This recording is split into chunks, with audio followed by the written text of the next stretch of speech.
10:25. Okay, perfect. We're live. All right. Good evening, everyone. I just wanted to share a few ideas. And I found this article. It's called "How to Stop Worrying About Money," and I put the link in the description. The author, her name is, hey, what's up, Lexi? Um, so the author's name is Chloe. Oh, what was it? Let's see if I can find the description. No, I can't. Okay, hold on one second. I can actually find the author's name of this article. Her name is Chloe Brotheridge, and she's an anxiety expert, hypnotherapist, anxiety expert, and the author of The Anxiety Solution. She offers some incredibly useful ideas, okay, about how to stop worrying about money. I wanted to share this with you because a lot of the arguments that I had with when I was married, well, I guess I'm technically still married, but when we were together, a lot of the arguments were financial. It was about the stress of not having enough money. And I remember, like, sometimes it was fear and sometimes it was anxiety. And, I worry about money, but a lot of times it was anger that I would feel. I remember sometimes I would just like slam the steering wheel of my car and I was just like, I'm so sick of being broke. And I was like, I'm so fucking tired of being broke and poor all the time, like, why, and I was just like screaming. I remember screaming at God, like, why does life have to be so hard? Why do I have to be born like in a poor family and struggling with money my whole life, And I realized it was never the money. It was my thinking that was the problem. It wasn't the money. Okay, so here's the thing. Um, I really like this. She's saying money is the biggest thing we worry about in our day-to-day life, and therefore it's an issue that we need to address. We have to talk about this. Okay. There's a quote that I wanted to read. Okay. So why money needs to stop dictating our lives? Number one, it wastes time. Okay. She's saying worrying gets you nowhere. Rough night here, Tara. Hey, what's up, Tara? Hopefully this will help, especially if you're having a rough night. So she says, number one, the reason why we should stop worrying about money is because it wastes time. Worrying does nothing. She's saying worrying gets you nowhere. Whether you sit around worrying all day or not, your financial situation is going to stay the same. Hey, what's up, CJ Johnson? So, and I think that's a brilliant point. It's so obvious and simple, but it's right. It's true. Whether you worry about your money or not, the situation stays the same. So worrying, it actually is waste of time. And I love this. I even put this in the description. Your bank balance won't suddenly increase because it feels sorry for you. Not only that, being distracted by negativity such as this means you have less time to think about and focus on more productive things. And that's true. I realized there are so many experiences I've had where the solution was right there in front of my face. I just couldn't see it because I was so wrapped up in my own anxiety and fears. For example, in the wintertime, we had a really tough time because we were I had a stainless steel professional bathing tub, and it was in our carport. That's where we had the grooming bathing area, right? And then we would bring the dogs in the den, and that's when we were dry and do the haircuts. The crazy thing is, in the wintertime, the hose outside got frozen over, so we kept having to switch out the hoses. I had two hoses, like 100-foot long hoses, and I would switch them out because they would get frozen over. Sometimes the actual water pipes would get frozen. And here's the crazy thing: our washer and dryer broke, and we didn't have the funds to replace it. We didn't have funds to even buy food at the time. And so every day with the money that would come in, I would take the towels and everything in our personal clothes, and I would go to the coin laundry. Sometimes 1 o'clock in the morning, sometimes, and I would do our laundry there. But here's the point. I was already going to the coin laundry. We weren't using the washer and dryer. We weren't using that room. I could have easily taken the washer and dryer out, put the stainless steel professional tub in the washer dryer room.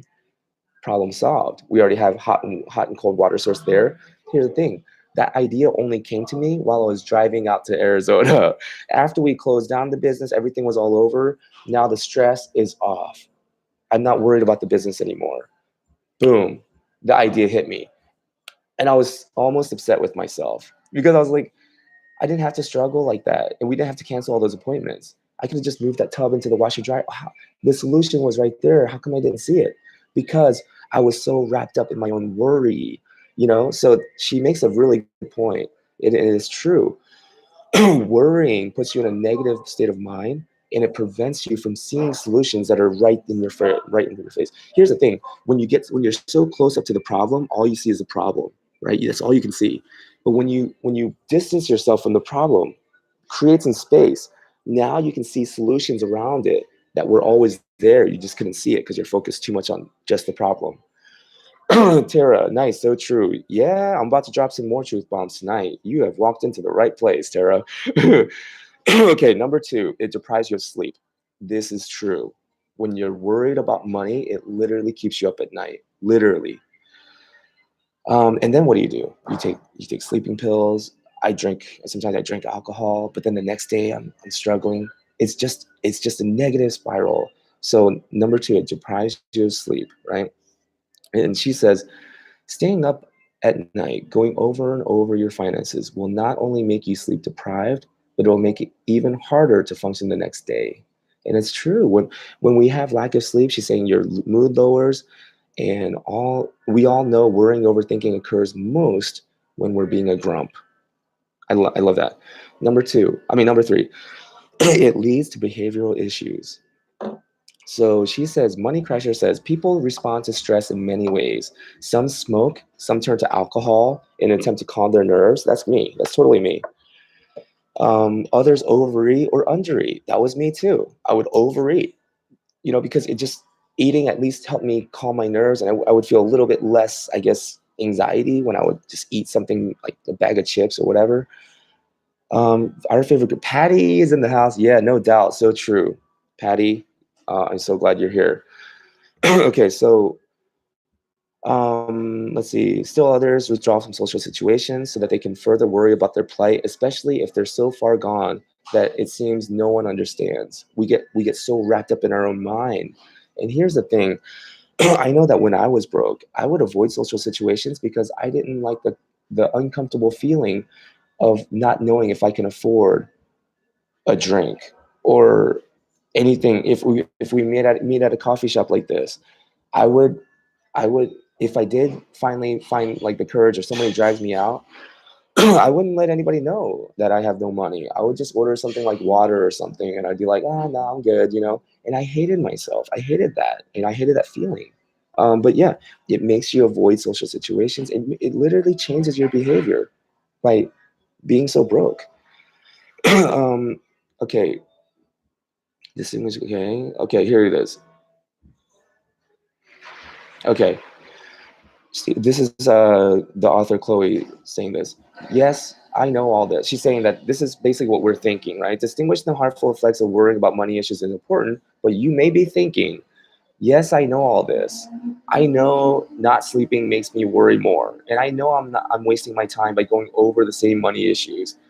I am aware I have fallen victim to a never-ending cycle, but what I need to know is how can I stop worrying so I can move forward and have a more positive outlook. So I can approach my money issues in a calmer and composed manner while still being at peace with myself. So, and it's a great question. Like, okay, knowing that I worry about money and knowing that I should stop and knowing that I should, be more calm and things like that, that's all great.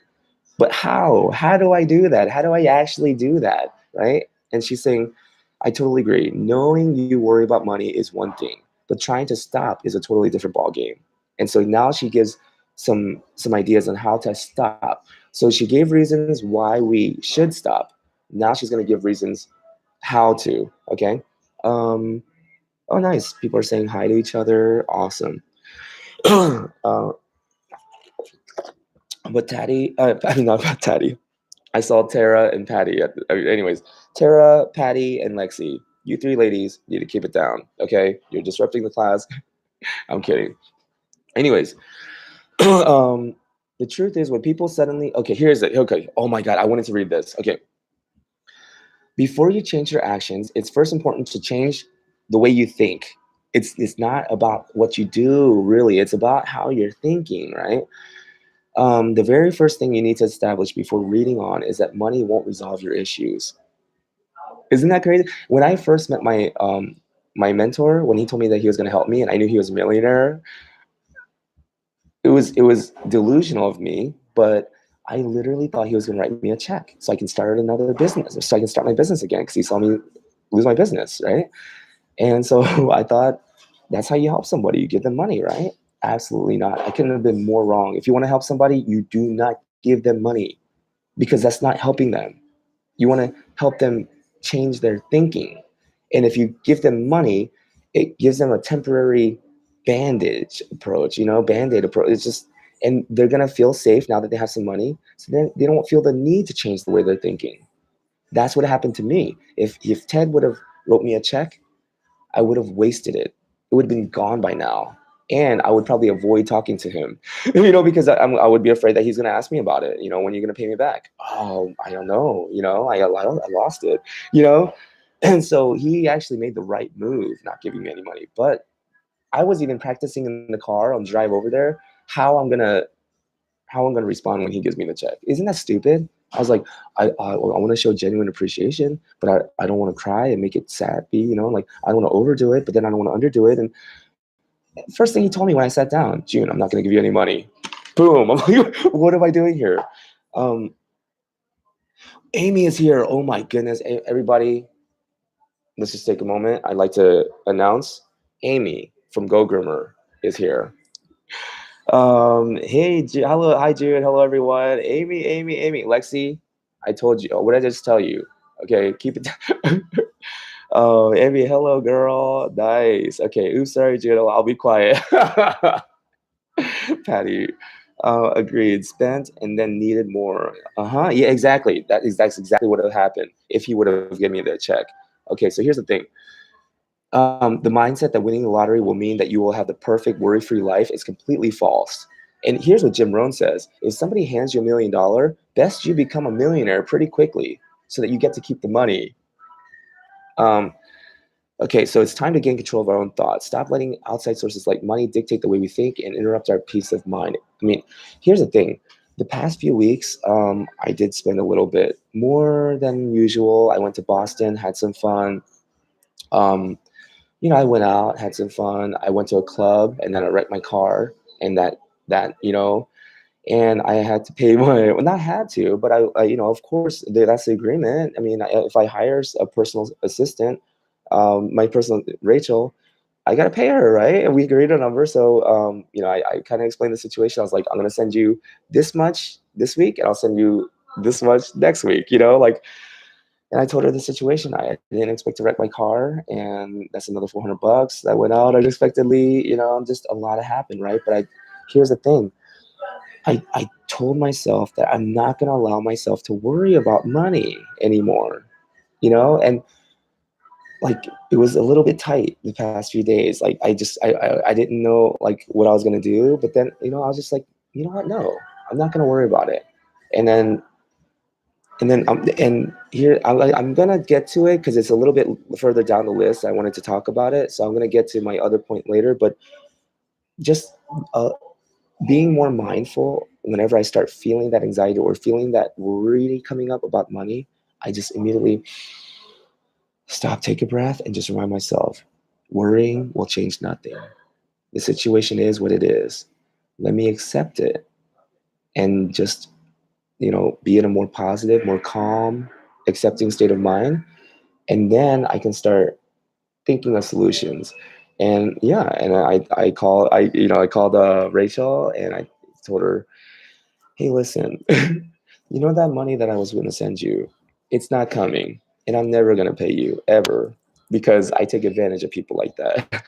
I'm kidding. That's not what I said. I told her, hey, listen, a lot of money just went out unexpectedly. I wasn't prepared for that, and I had a slow week this past week. It's just kind of how things worked out. But I can't add anybody to the schedule, anybody on the waiting list, because I just don't have any room to put them on next. And anyways, so I told her this situation, and I told her, hey, I have every intention to pay you, right? But I'm gonna send you this much this week. And thank you, Carlona from Facebook, for telling me about Zoom app. I'm using the Zoom app, and it's awesome. You can transfer money easily to any country in the world. Anyways, so we did that. Everything's fine, and what a relief. I was just able to breathe easier. Like, you know what? Now that's taken care of. I don't. At least I don't have to worry about that. And she knows that I'm not trying to. I'm not intentionally trying to avoid paying her. It just things happen. And the situation is what it is. Instead of worrying about it, feeling anxiety. Oh no, Rachel's gonna be mad. Rachel's gonna think that I'm not trying to pay her. Oh no, I don't have money. What am I gonna do? Instead of doing all of that, just okay. This is a situation. What are my options? Right? Bargill's here. What's up, Bargill? How's your story going so far? Passing the collection plate to give to June. Oh wait, never mind. Nice. That goes afterwards, Lexi. Patience. You're being a little impatient here. I thought we talked about this. The offering plate goes around at the end before people leave, okay? Patty, probably why I'm losing my hair. Worry too much. Exactly. Worry, stress and worry. When we're worried and when we're feeling stress, anxiety, our body literally feels that fight or flight. Biologically, way back in the day when our caveman ancestors, when there was a rustling in the bushes, it could have been a lion or anything, boom, it kicked in that anxiety, that fight or flight, because yeah, it kept them safe. That same system, that same mechanism that caused that, so that our ancestors could survive, it's still in place today. Only we don't have saber-toothed tigers or dinosaurs or anything like that. We have supervisors calling us, managers calling us, clients calling us. And what happens when your manager supervisor calls, right? Or a client that kind of complained when I was there calls me. What happens? Instantly, I see the name, my brain registers that's that client that could be upset with me. Oh no, I'm gonna die. They're gonna fire me. Then everybody else is gonna find out, and then my reputation is gonna go bad. No one's gonna want me to groom their dogs. I'm not gonna be able to afford any place to live or food. I'm gonna die. It happens that quick, split second. Phone rings. I'm gonna die. And Seth Godin actually is where I got that. He explains that brilliantly. But that's kind of how it is. Your boss calls in 8 o'clock at night. Your boss calls. You see it. You see the phone, and you're like, oh no, that's my boss. I'm gonna die. It's that same fear that helped keep our ancestors alive. Rustling in the bushes. That could be a saber-toothed tiger. It's faster and stronger than me. I need to run somehow. I'm gonna die. Same thing. So by understanding this, we can stop ourselves from giving into those feelings and say, you know what? I'm not going to die. Nothing's going to happen. Everything's going to be fine. Okay. Vargas is pretty nice. Had another cat to groom. Had to postpone because the cat was far too stressed. I like that. I like that you made that call. Far too stressed to handle, but learning more and more each day. Amazing. Bargil, I really like your attitude. Seriously. You have a very positive mindset, and I like that. Even when you got fired, yeah, you were down a little bit, and we could all kind of feel that from the tone of your comments. And of course, who wouldn't be a little down, a little maybe doubting themselves a little bit because they just got fired. But I love the way you bounced right back, and then you found another opportunity. You're learning, you're using it to learn every day. I love that, Bargil. Miss Love to Draw too. When my ex left 30 years ago, I didn't know what to do. We were in debt, and he wasn't going to help me with the bills. There's always a way to make things better, but it may not happen overnight. Exactly, and I think that's kind of acceptance. Accepting the situation and understanding the situation. It helps us accept the fact that yeah, it's going to take a little patience. We can't change our destination overnight, but we can change the direction we're headed overnight. We can anytime decide I'm going to make a different, just I'm going to make different choices. I'm going to go down a different path now. Lexi says, OMG, Amy, You went live while camping and played Santana for me. Wow. Just for you, Lexi. Awesome. Shoot. Um, Bargill says, yeah, the whole PetSmart situation came down to the fact that it wasn't really anything I did wrong, but the fact that they couldn't give me enough hours to do anything. So I'm always welcome to come back. Nice, nice. I plan to do that in the near future and see what happens since it was a place I started. Yeah, but me personally, sorry, I believe life is about moving forward, progress, not looking back. So, I mean, if it didn't work out, it probably didn't work out for a reason. I mean, and there you may be preventing yourself from a new and better opportunity by wanting to go back to something you're familiar with. You know, and but of course, this is just I don't really know the situation. Maybe it is better that you go back. I don't know.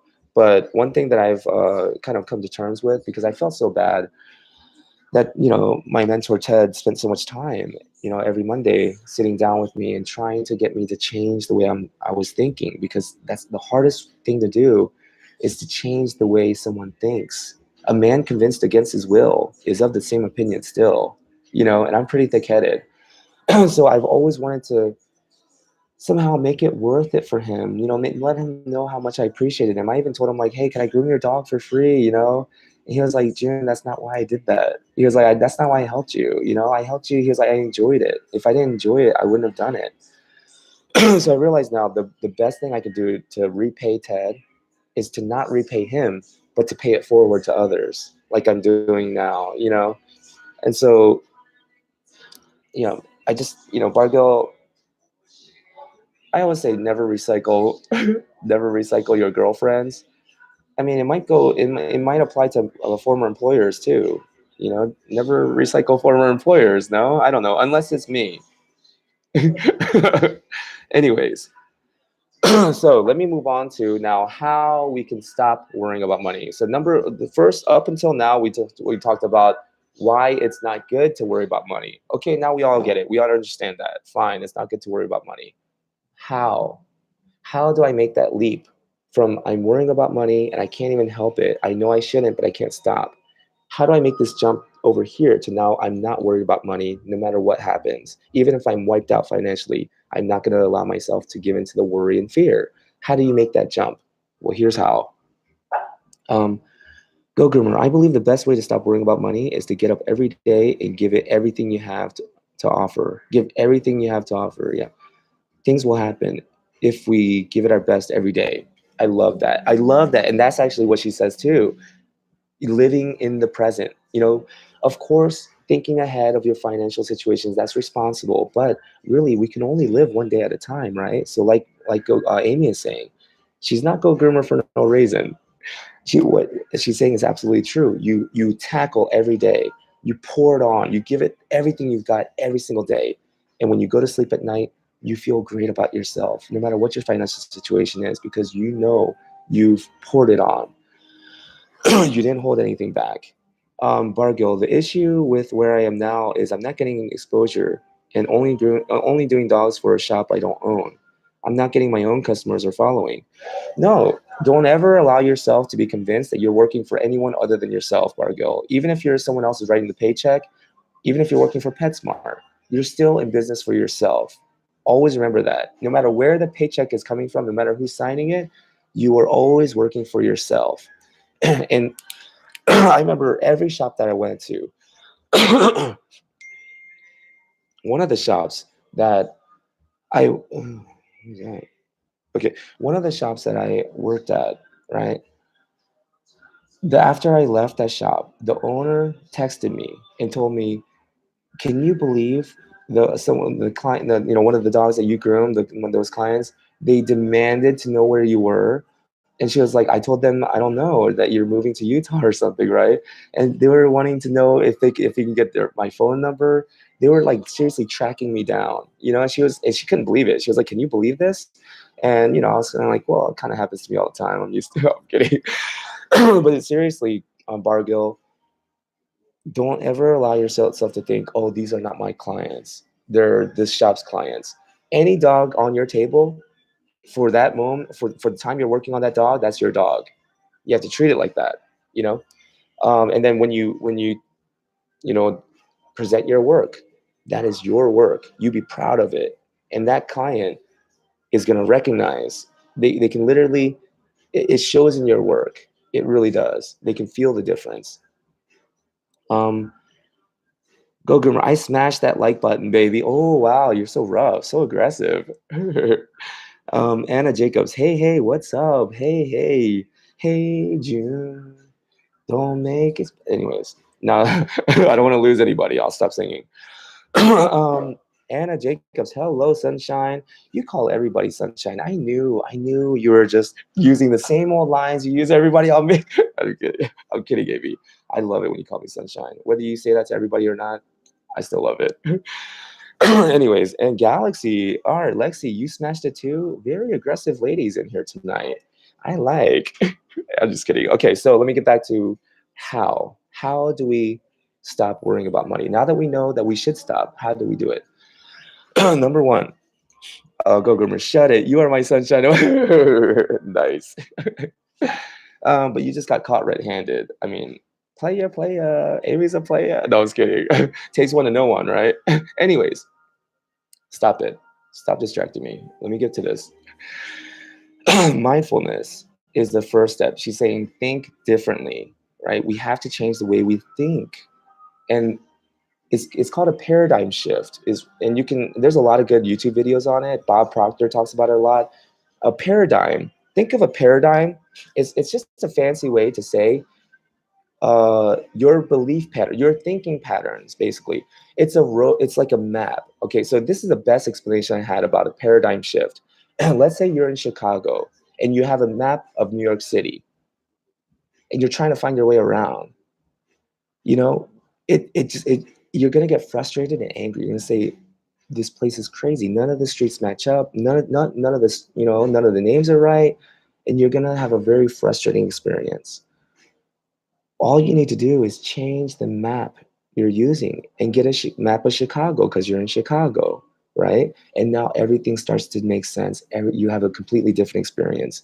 That's the same thing as changing the way you're thinking, your paradigm, your state of mind, how you think about things, how you look at things. Because if we live in a world of abundance, right? If and that's the thing, we have to choose for ourselves what we believe. Do we live in a world of lack, or do we live in a world of abundance? Like Albert Einstein asks, he says, the most important decision that we have to make is, do I live in a friendly universe or a hostile universe? And because whatever we believe is what we're going to experience. So instead of, let's say we really do, I believe we really do live in a world of abundance, right? Look at the ocean, abundant. Look at the forest, everything. We live in a world of abundance. But if we have the map, the roadmap of lack, then we're going to have a very frustrating, be broke. Everyone goes broke once in a while. That's no problem. Being poor is what the problem is. Being poor is a state of mind, and that's permanent. Being broke is temporary. So, Lexi, we are good. Okay, so by changing the paradigm, the way you're thinking, right? So throw away your your your roadmap of lack. You know, the map that we have showing that we're living in a world of lack and everyone's out to get us and people are trying to take away from us. People are going to steal from us. Take that map, crumble it up, and throw it away, burn it, and go get yourself a map of abundance, of love, happiness, joy, right? And then we'll have a completely different experience because now we actually have the right map, you know? And so she's saying mindfulness is the first step to being calmer. Mindfulness, being aware, being mindful of how we're feeling, of what we're thinking, catching ourselves. Why am I thinking that? Why am I feeling that? Right? This morning was a great example. I wasn't mindful on Facebook this morning. I totally had a meltdown again. Um, but really, I should have. See, some examples of our worrying changes nothing. I can overcome this, or simply just breathe. I should have just breathed. Just gave myself some time to breathe. you know. But by being more mindful, I could have brought myself to a more calmer state, and I could have avoided making myself look like such a fool this morning live on Facebook. The second thing, okay, so mindfulness is the first and most important thing, being mindful, just being more aware of our thoughts, not trying to resist them, not trying to judge them, not trying to feel bad about them or make any kind of, judgment or put labels on them. Just being mindful. How am I feeling? What am I feeling? Why am I feeling this? Is this anger that I'm feeling? Is this fear that I'm feeling? What is this? Trying to understand our feelings and our emotions better. Um, Margot, thanks for the advice, June. I'll get the experience over time and figure out where I will belong soon. I'll keep you updated. Oh, yes. And the thing is, you, a guy like you with your positive mindset, you're going to do fine no matter where you go. Bargo, maybe it's back to PetSmart or somewhere else in the future, but either way, I'll get it sorted out and move ahead. I love that, and you will. Okay, so then she's saying that thinking differently. What helps is mindfulness, first of all. Second is meditating or praying, and I'd like to make a little distinction of the difference. Meditation, praying. So praying is when we talk to God. Is praying is our way to talk to God. That's the open communication that we have with God. We can pray, make our hurts, our pains, our struggles, things that we're going through, our wants and our desires. We can make it known to God through prayer. Meditation is God's way of talking to us. Meditation is when we shut up, you know, and we don't have anything to say to God, and we give Him a chance to actually speak to us. That's meditation. Jesus Christ is Lord. Whoa, glory of God the Father. Okay, Heavenly Father, I pray that you will join my husband and I together in marriage according to your perfect and holy will. Thank you in advance for answering my prayer. Amen, Jesus Christ. Okay, perfect. Kind of kind of random. I don't know exactly, where that fits in this conversation. I love hot dogs. Anyways, so here's what she says. That was a plug. That was that a plug? I'm confused. Yeah, me too. I guess that was a little plug, right, for their Jesus Christ is Lord thing. I don't know, but yeah, it was kind of random. It was kind of just like shouting, "I'll take my medium rare." It's like, what? Where? Why? Why did you say that? How did we get there? Anyways, she says, by clearing your mind and finding peace, you are letting go of fear and any worries. Isn't that beautiful? But again, this involves taking time to yourself and being mindful. Having a hectic and stressful routine will only keep your mind racing at 100 miles per hour, and your stresses will be ever present. It's taking that time to unplug, being selfish, if you want to call it that, but saying, you know what, I value my emotional health, I value my well-being so much that I'm willing to take some time out and pull myself away from everything else and just take some time to be present and mindful and clear my mind of any thoughts of worry and anxiety, and be silent so that I can actually hear what God is trying to tell me. That still small voice, it's almost like a whisper, and you can't hear it when there's so many other thoughts, swirling around in your mind, all that background noise. You just got to mute it all, and then the real things that, the really important things, the things that are really going to help you, they start to come to the surface because now everything has settled down. Okay, let's see here. Take a few minutes out of your day to regain composure. And now this is the last two that she makes about that point of thinking differently. Imagine the worst case financial scenario. Often, many of us put off thinking about what could go horribly wrong as a coping method of not having to deal with certain situations. But by addressing the worst case scenario, what the worst case scenario would be, you are making the unknown known. Address it and move on. Here's the thing. There's a fellow Toastmaster. Her name is Chenyo, And one of the speeches she gave, I actually did a live stream about it, about no, emotional intelligence. She says the same thing. She says, by accepting the worst case scenario, say, okay, what's the worst that can happen? And accepting it and saying, okay, I accept that. Tony Robbins says the same thing. He's saying, see the problem for what it is, but don't make it worse than what it is, right? Be realistic about the problem. Don't sugarcoat it. But then again, don't exaggerate it either. And then he's saying, then you can actually deal with it, Okay, anyways. Um, what was it? acceptance acceptance does not mean just giving up. It doesn't mean like you just put your hand, that's not acceptance. Acceptance is saying, okay, this is the worst that could happen. I accept that. Now let's work on improving from there. you know Now this last one is, one step to being more mindful is living in the present. Granted, being aware of your future financial dealings is important, but by taking one day at a time and addressing each transaction at once, you won't worry about things that haven't even become a problem. And that's my biggest thing too. I'm always kind of looking ahead and always projecting ahead and worrying about what's going to happen.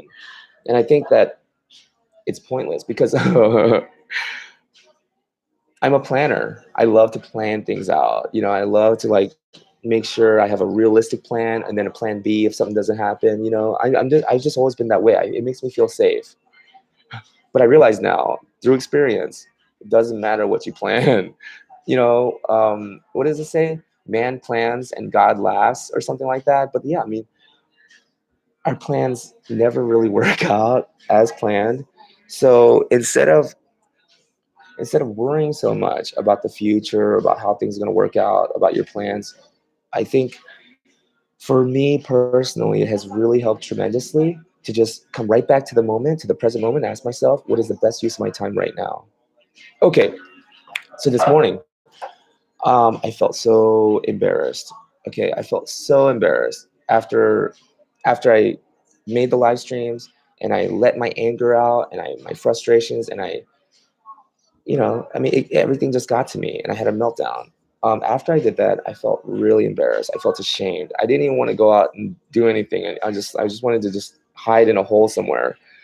But then I realized, what is the best use of my time right now? That has already happened. I already made that mistake, right? And I was thinking, well, I'm just going to delete it. But then I was like, why delete it? So many people have already seen it, and it's almost like yeah, trying to cover it up. It's like, no, just accept that I made that mistake.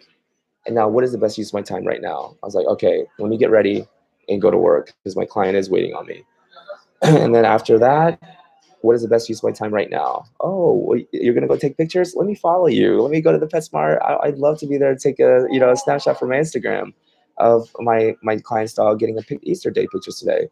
And then that made me feel better. And then again, I went home.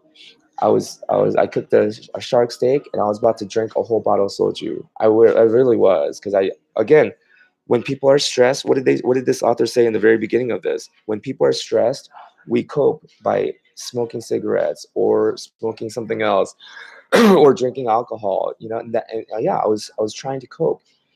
But then I stopped myself. I took a few shots because with the steak, with the shark steak, it did taste pretty good. But then before I saw like I was getting maybe a quarter of the bottle. I didn't drink half the bottle. It was close, and I felt a little buzz going. And then I asked myself, what is the best use of my time right now? Is it really getting drunk and then just going in bed and wallowing, in my own self pity? It's like no. It's like no, that's not a good use of my time at all. So then I asked myself, well, what would be a better usage of your time? And I was thinking, well, I could go out back and practice my arrows, practice my recurve bow, but then it was raining. So then I was like, well, it was kind of and I was like, well, I guess I could go to the gym. So then I went to the gym. I worked out, did my shoulders, my legs, and I felt great. Um, I almost threw up a little bit because I did drink. I was like, oh man, I'm not sure if this is a good idea to work out so hard after I drank some alcohol. But anyways, but again, I already drank. I already made the mistake. Okay, so I just accept it and say, what can I do now?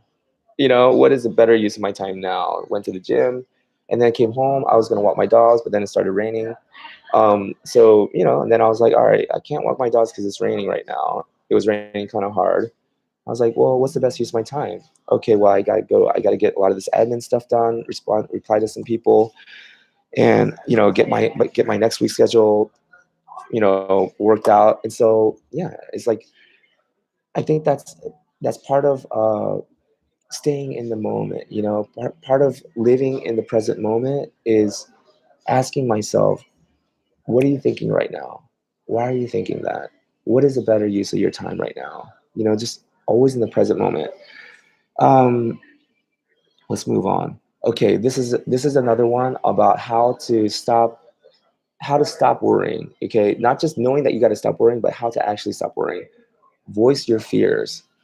um, go. Amy says, gotta try to go to bed. Up at 6 hours for another. Oh my goodness. Yes, go to bed. Thank you so much, Amy, for dropping by. Okay, so voice your fears. Actually talk or write about it, but at least acknowledge what you're worrying about. And the amazing thing is, it's kind of like shining a light on cockroaches or something. As soon as you write about your anxiety that you're feeling or your fears that you're feeling about your financial situation, as soon as I write in my journal about it, it's like it literally goes away. The fear and the anxiety literally goes away. It just disappears because by talking about it and by expressing how you're feeling about it, it almost takes the power away from it. Good night, Amy. Yes, Amy. Oh my God, it's like having a celebrity stop by real quick. Of course she's got to go. She's busy. Anyways, um, but yeah, voice your fears. I know it's scary to talk about your fears and things that you're feeling, and it feels uncomfortable. It feels vulnerable. It takes courage, but by doing it, you literally take all the power out of your fears and anxieties. By not talking about it and by letting it control you like that, it literally grows stronger. um, Make a plan. This is the next one. Make a plan. How much do you want to make? Do you even know? What's going to help you overcome some of those money fears? Have a plan. Make a plan. Here's the thing. Will Smith, he says there's a redemptive power that making a decision has. He's like, you just have to decide what you're gonna be, how you're gonna do it, and and why you want that so bad. You just have to decide and make a decision. Making a decision literally empowers you. You start to feel so much more powerful. Literally. When I started to actually listen to Jim Rohn and Tony Robbins and all these people, and I started to write out a plan, I literally felt better, even though I was broke. And even though nothing actually changed about my situation, I started to feel hopeful just by making a plan. So even though my current situation didn't change, the direction I was headed changed. I made a decision to go in a different direction that night, and I literally made out a plan, a roadmap of how I was going to go down this new path. And by doing that, I felt empowered. I didn't feel helpless anymore. I didn't feel like a victim anymore. I felt like I was literally starting to take control of my life again. And this was about 7 years ago. um, Obviously, I have new plans, and obviously, the new plans that I wrote are still being edited. It's a living document. But still, making a plan, making a decision about how much do you want to make, how much would be enough for you, you know, and what are you willing to do in order to earn that compensation. Make a clear plan, and then you will literally start to feel better. Know your numbers. This is, I think, yeah, this is the last one. Know your numbers. Know how much you need, and know how much you want to make. Put a figure on it and know what you're asking for. Otherwise, your vague requests are going to get vague results. Okay, when I was 19 years old, I was working at a country club. Um, what was it? Laurel Springs Country Club, up here in North Georgia. Very fancy, ritzy club, right? Millionaires live there. I was working one lunch, and this gentleman says, "Hey, I'm really impressed with your level of service. I love the way you work. You have great work ethic. He was like, my son is getting married. Would you like to work the reception for me? I'll pay you well. And that's all he said. He didn't give me a specific number. He just said, I'll pay you well. I'm 19 years old. I just got excited. I didn't know that I should have asked him for clarification. Like, what do you mean pay me well? What is it? What does that mean? How much is that to you? Right? I just thought he's probably a millionaire. He's gonna pay me well. I'm probably gonna get thousands or hundreds of dollars for this. And I was like, yeah, I'll do it. I'll do it. So then he was like, you're probably gonna need some more people. I was like, yeah. So I had my girlfriend at the time, and then my younger cousin, got them to help me. We busted our asses that night. Busted our asses. I mean, it was harder than I could have ever imagined, right? I felt like it was worth it. He said he was going to pay well, right? And I kept telling my girlfriend and my cousin, don't worry, look at all the money they spent. He said he was going to pay us well, right? Vague. That's very vague, right? When I went to his house to get the check, he wrote me a check for $100. $100 for the three of us to split. And then I told him, what am I going to tell my girlfriend, my cousin? I told them that they were going to get at least $100 each. Or I was like, and he was like, well, honestly, I don't think that. He was like, that one girl in the kitchen, my cousin. He was like, I don't think that she really deserves anything. She didn't do much. I never saw her the whole night. And I was like, yeah, because she was in the kitchen running the dishwasher like crazy, and doing all the like, she was busting her ass in the kitchen. That's why you didn't see her. Like, I left there so angry. I left there so mad. And he actually he wouldn't budge. He was like, that's all I can offer. He was like, that's how much I think it was worth. And I remember that was when I learned never trust somebody when they say they're going to take care of you. They're not going to take care of you. I fell for it again over in Utah. So obviously I guess I didn't learn my lesson, but I have now. Anytime anybody says anything to me and promises me stuff, I start writing it down. I start writing it down. Everything that they say, I start writing it down, and then I hand it to them and I say, "Can you sign that, please?" And you'll be surprised. You'll be shocked how many people start backtracking everything they said. As soon as you write it down and ask them to sign it, all of a sudden, well, I didn't really mean. Oh well, I it's like, why did you say it then? Why did you say it? Were you trying to just impress me? Were you trying to trick me? Were you trying to string me along? Why did you say that then? Because if you can't sign this piece of paper where all I'm writing is what you said, I'm not adding to it. I'm not exaggerating it. I'm not embellishing it. I'm just writing what you said. How come you can't sign it? You know? So now that's what I do. And that's why um, every time I try to start a project with someone, it really never moves further than that. Dolores is an exception. You see, Dolores, she actually is the real deal. You know, she says she wants to help people, and it's not about the money, and she actually walks the walk. This workshop that we're doing in May, she even said, like, let's not charge anybody. And I was like, I'm okay with that. But I was like, but you need to get something. We're using your place. And she was like, we'll just charge them like $25 or something. She's like, they have to travel. Who does that? Dolores is the real deal. And so with her, I don't even need her to sign anything. I didn't even write anything down.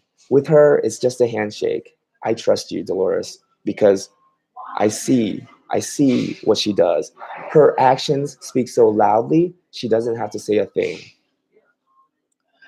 Lexi says, "Oh yes, she does." Yeah. Oh my goodness. Yeah.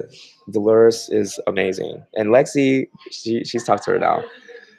Okay, and so know your numbers, know how much you want to make, put a figure on it. You have to decide for yourself how much is enough. Because if you don't make that decision and make it clear, then even when you get it, you're gonna want more. So for me, that's why when people are like, you gotta strike when the iron is hot, you gotta take advantage and try to make more money and try to do more and more and more. I'm like, I have enough. I'm getting exactly what I asked for. I asked for this and I'm getting it. Why would I want more now? I'm happy because I'm getting what I asked for is enough. So you have to decide for yourself how much is enough, right? And here's the one thing about knowing your numbers,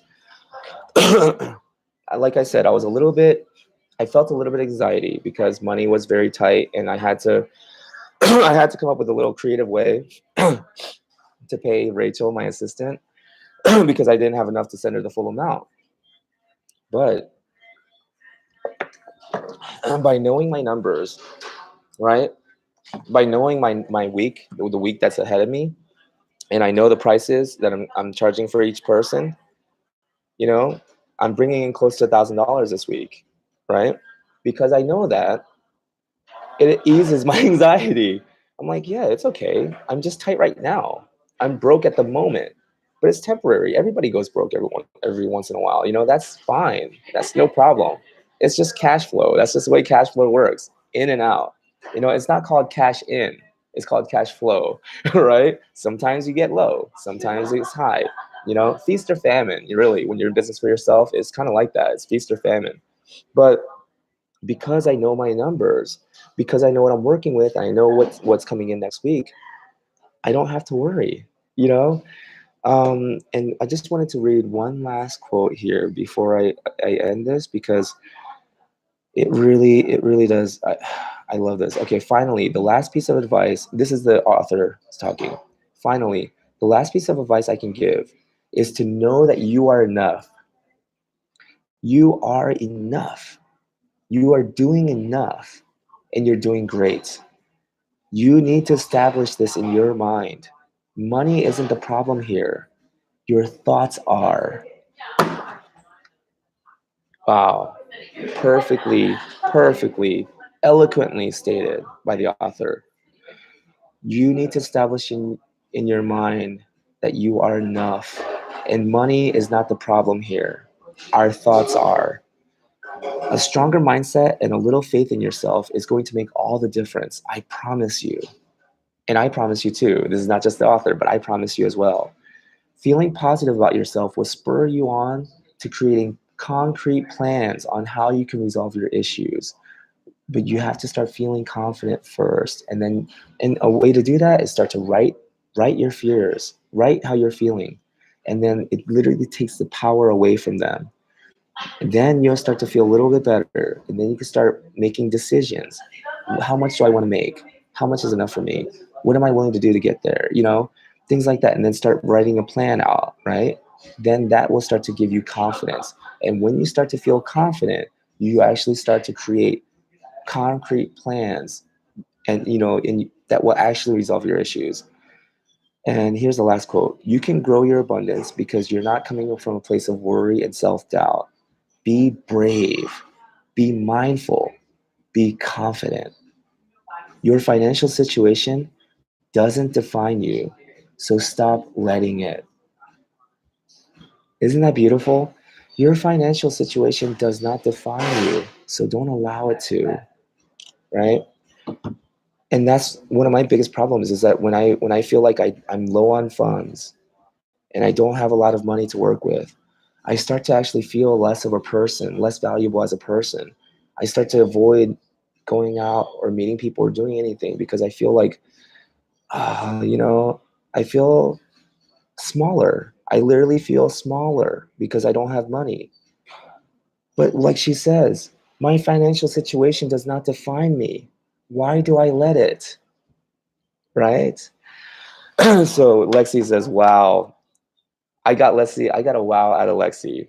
That's all I needed tonight." Anyways, they're about to close up soon, so I should wrap this up. Thank you guys so much for joining me. Patty says, "I know that feeling quite well." LOL. Exactly. I know that feeling as well, for real.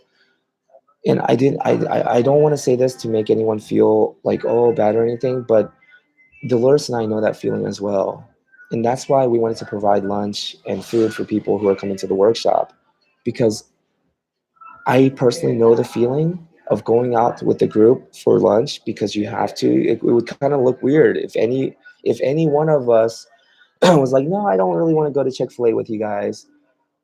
It would kind of feel a little weird and awkward, right? But then when you go, because you don't want to make it weird and awkward, you go, but then you don't really have a lot of money to spend, and you're budgeting and you're looking at the price of the sandwiches and stuff. I know that feeling, and trying to hide it. and feeling uncomfortable, I know that feeling well. So does Dolores. So that's why Dolores actually talked to the owner of that Chick-fil-A, because he's a friend of hers. She got 5 gift cards for all 5 who are attending. So no one has to feel uncomfortable. you know, I also have, I'm going to get hummus, pita bread, veggies, so we can eat that. We'll break for lunch, of course, because, you want to break up the day a little bit, so people can go out for lunch. But if anybody is tight, and I don't want to know who, nobody has to say a thing. But if anyone is, they don't have to feel weird or awkward or anything, because there's going to be food there. No one has to go hungry, and no one has to feel uncomfortable. And I think I think that's where compassion comes from. I think that's where true altruism, the desire to help someone else, I think that's where it comes from. Knowing that pain, and suffering through it yourself. I think that's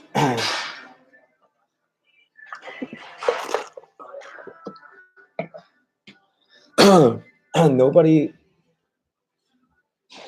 nobody can really understand the pain someone else is going through unless they've actually experienced it.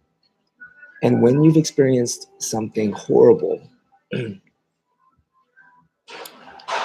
you just don't want to see anybody else go through it. It's just human nature, I think.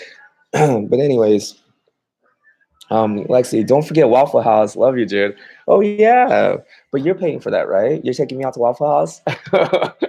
I'm kidding. I'm not that cheap of a date, Lexi. You have to do a little bit better than that. I'm kidding. I'm kidding. But thank you for giving me a chance to lighten the mood a little bit, because wow, I was getting a little bit emotional, because it really does. It triggers a lot of emotions in me when I think about just everything that I went through. But the thing is, I realized that problems are not special gifts reserved just for me. You know, it rains on everyone, not just me. And I understand that my problems are not some special great thing. I'm not the exception.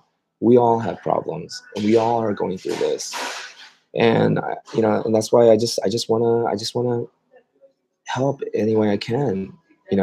Anyone else who's going through it now, because I'm sure I might go through another period of hardship. I'm sure it's coming, because it's just how life is. It cycles. You do well, then you do, things are tight, and then things go good again. It's waves. So, Miss Lunchdoll, good night, June. Thank you. That's probably the wrap it up notice. Good night, June. Let's wrap it up. But thank you guys so much. I honor the light in you that's also in me. Namaste. Lexi says, "Are you passing? You are passing your test." Nice. Okay, just sent you an email. You're passing. Okay. Nice. Anyways, thank you guys so much. I really should have ended it right there. Lexi, you messed me up. Let me try it again. I honor the light in you. Oh, another comment came in. Okay, we'll get back to you soon, Lexi. Okay, that's it. Patty and Lexi, I serious. When you guys get here in May, I think a spanking is in order, right? No, I don't know. Maybe that was a bad joke. I probably shouldn't have said that. That was inappropriate. Why in the world would I joke about spanking an older lady, right? Unless you guys enjoy it. Oh, they enjoy it. They got an LOL. Okay, I'm totally gonna spank them. Anyways, stop it. Stop it, Jude. Stop it. Okay. I don't know what I'm gonna do with this mouth of mine. Okay, let me stop it. There is a light in all of us, right? If you are alive and breathing, there is some spark, some life force that's generating enough electric energy that keeps the heart pumping, that keeps the brain functioning, right? I call it the light. Not just me, Buddha. There's a lot of, but I like to call it the light, and it's inside all of us, right?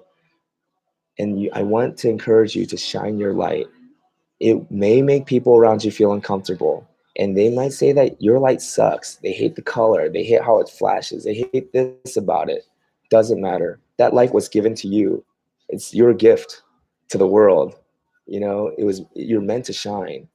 So Shine that light no matter what anyone says or no matter how uncomfortable it might make you at first. Because as long as you keep shining your light, it'll give the people who really need you, who are desperately, eagerly waiting for you, it'll give them a way to find you. But if you stop shining your light, they won't know where you are. They can't find you. So keep shining your light. And I want to honor that light. I honor the light that's in you, that's also in me. Namaste.